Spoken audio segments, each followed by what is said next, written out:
Guys, what do you think? Are these chains, this layered chain still in, or they're so gone? What do I care? It's mine and I'll be working it as long as I got it.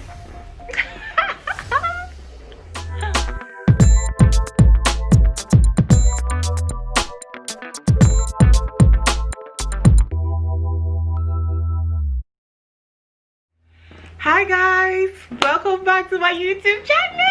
I am so super excited. Oh my goodness, I think I picked the wrong chair right now, because if I'm going to be making this sound all day throughout the recording, I have to sit still. But if I move, can you hear that sound? It's like I'm passing out wind. Hi guys, welcome to my YouTube channel. Wait, hold up. So if you haven't subscribed all up till now, what are you doing? Honestly guys, look, don't be cruel, don't play like that. No, don't be unkind, okay?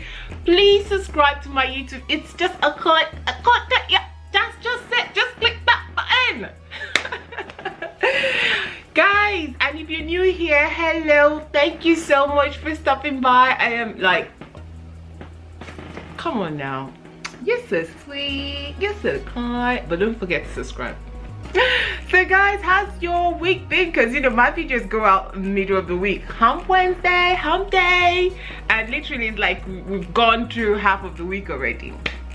So this video is going to be a bit of two parts: storytelling and, you know, at the end basically message to back to school children. So as you all know, it's September, it's fall, it's autumn. So I'm a Nigerian British lifestyle YouTuber based in the United Kingdom, and today I'm just going to be sharing a very interesting story, as you can tell from the title of my video, and also some, you know, message to our beautiful children that are going back to school. I know it's that time of the year, you'll be like, where did summer go? Already summer is gone. Y'all, summer is come and bend, guys. Like, look outside. Who is struggling to even have a shower these days? Like, the heating is on, hot showers in September. It looks like this cold is telling us that it's going to be furious. Winter is coming. This is no Game of Thrones, y'all, but winter is coming. So guys, yeah, so I was just by myself last week thinking, what am I going to talk about today in today's video and everything, and lo and behold, I got this Google reminder. I don't know if you use Google Photos, Google Photos, I don't know if I pronounced that properly, guys. Google. And I thought, wow, it showed me, I saw a couple of pictures that are taking you know, a couple of weeks last week, exactly a year ago, and I was thinking to myself, oh my god. So basically I had a parenting moment. Yes. So as you all know, I'm still on a journey to fertility. I don't have any biological kids yet, but that notwithstanding, I've got so many kids that I love. My nieces and nephews, my friends' children, you know, my kids from my local church. I just, you know, I love kids. I'll be surprised if anyone says I don't, because I know I love kids to bits. I hope that didn't sound creepy like a pervert. Anyway, so I usually have a couple of my friends' kids come spend some of their summer holiday with me, but this year it wasn't possible, as you all know, because of COVID-19, y'all. You know, we could have braced it, but I didn't want to just, you know, take chances with the kids, especially since I would be going out once in a while to do a bit of errands and everything. I thought, you know, everyone's staying in their father's house. Okay. So this time last year, I had one of my lovely baby, I think she's probably one of the oldest kids among all my friends. She's in university somewhere in Europe, I can't tell you where. So she came down to London last year to spend some of her summer holiday with me. We had a really great time. Like, she, you know, it's nice to have children that can look after themselves, and you can just have proper nice conversation. They're matured, you know, they behave proper. All my friends' kids behave proper. Yes, they're good children. I'm not being biased because I'm the cool auntie, but My children are cute, they're kind, they're beautiful, they're smart. So, you know, that's what, you know, we really got along because I'd known her from birth. I knew her from when her mom was pregnant and everything. So this is not like, Olamide is my baby, I tell her. So she is studying to be a medical doctor, and I'm so, as her parents, we're so super proud of her. Olamide, well done for all you're doing. Thank you for making us proud. So she's one of the kids, one of the youths that I rely on to keep me abreast of what is happening in, you know, in the pop culture, social media and things and all that. Just checking with Olamide, what's that happening? What is the new vibe now? What are you guys doing? What are you just slang you do and all that stuff, you know, getting up to no good. So last year I was tasked with taking her to the airport to go back to school, and you know, it was really kind of a bittersweet experience, but you know, I felt like some sense of responsibility to ensure that Olamide caught her flight, because if she missed her flight, it's on me, it's not really on her, because she's a kid, I'm like her guardian, you know. So you know, I should ensure that she made the trip, basically. End of long and short of the story. So what that happened was I made the rookiest move ever. So I didn't check the her itinerary. She arrived from Terminal 3, and like usual, she thought she was going to leave by the same terminal. So I just asked her, what terminal are we going to? Blah blah blah. Terminal 3, Heathrow Airport. As most of you who are familiar about the Heathrow Airport over here in London, UK, it's got 5 terminals. Terminal 1, 2, 3 to 5. Yeah. So off we went on our merry way. We packed, we said our goodbyes to uncle, got in the car, we like gave ourselves a good head start, because I thought we are going to be able to sit down, have a meal, you know, then do our goodbyes and everything. So off we went on our merry way, and we got to the airport, but like usual, there was traffic. So we got there in time, which was fine.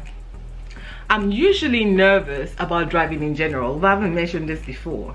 I'm usually nervous about driving in general. So I was really nervous because every time I had to go to the airport, my husband drove, and I'm just like, I have my head buried in my phones, just catching up on stuff and everything. I can't be bothered. So now I'm responsible with ensuring that I got the ticket, so I can park the car properly and I can get the car out and everything and all that. But anyways, we got there on time, relatively.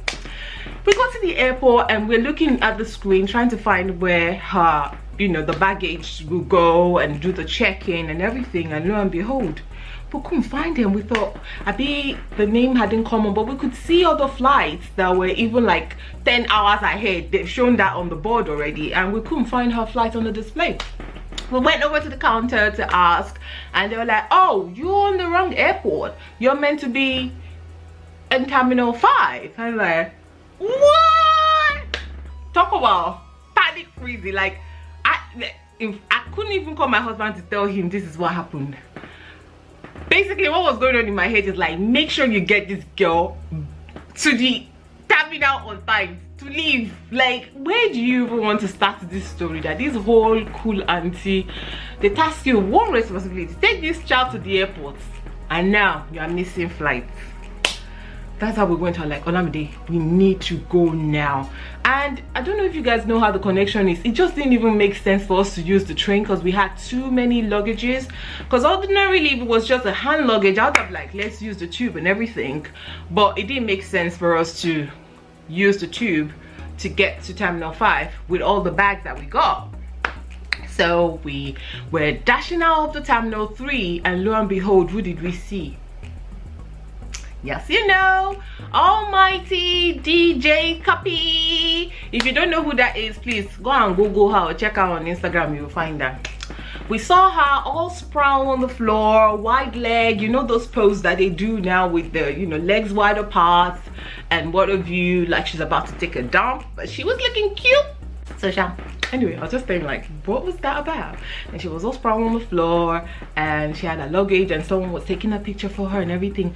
And the next thing, my dear Olamide, with all the chaos and the commotion going on and my mind going wild, like, this cannot be happening, not on my watch, turned to me and said, auntie, please, can I quickly stop and take picture with DJ Cuppy? Monita Lonjebe.